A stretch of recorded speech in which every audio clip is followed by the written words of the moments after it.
bereaved family of Attorney Florento V. Aviles, friends and colleagues and all who are gathered here today, sa pamilya, our deepest condolences and deepest sympathy for the loss of Attorney Aviles. Sa niining higayon na, we come together not only to mourn, but to honor a life and live.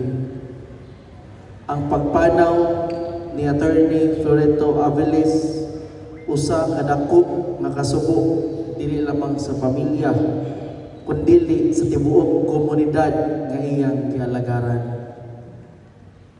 Attorney Aviles was not just a professional but a man of integrity, dedication, and service.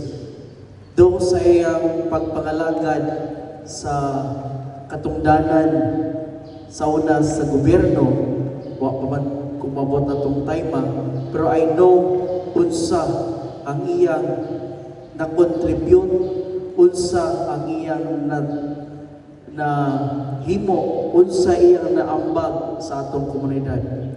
Iyang ipakita nga ang tinuod nga kalampusan dili lang makita sa titulo o posisyon, kundi sa epekto nga imong nahimo sa kinabuhi sa uban.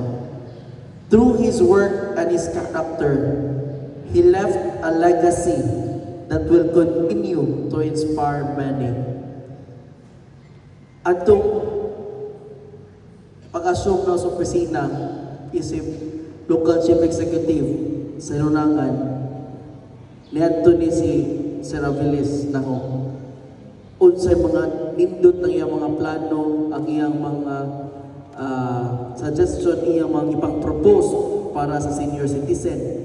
Nagkanis siyang mga nindot nga mga ideas nga atong i-adapt o sa iyang mga kasinatian nga iyang i-share.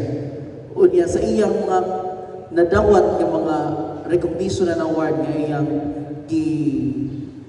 panghambog o iyang ipakita, ipasabot dito sa itong opisina. Sa pamilya nga iyang gibiyaan, we extend our deepest sympathy. Kabalo mi nga lisod gyud kaayo nawaton ang pagkawa sa usa ka atong inigugma. Walay pulong nga makapawa sa kasakit, pero hinaot nga inyong mabati ang gugma ug suporta gikan sa tanan nga nagpalibot kaninyo karon. As it is written in John chapter 14 verse 1 to 3, do not let your hearts be troubled.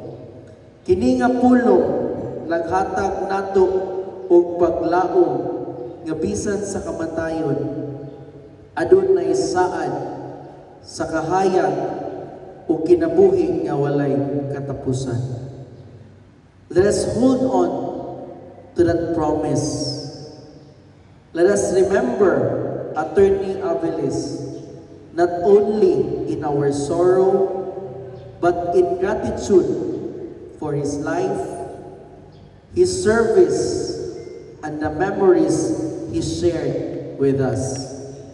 Sa katapusan, we pray for strength and comfort for the family.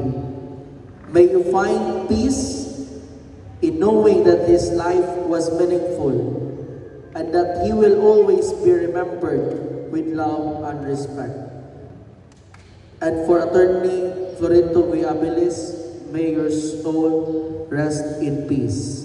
Daghang salamat kung maayong adlaw ka na.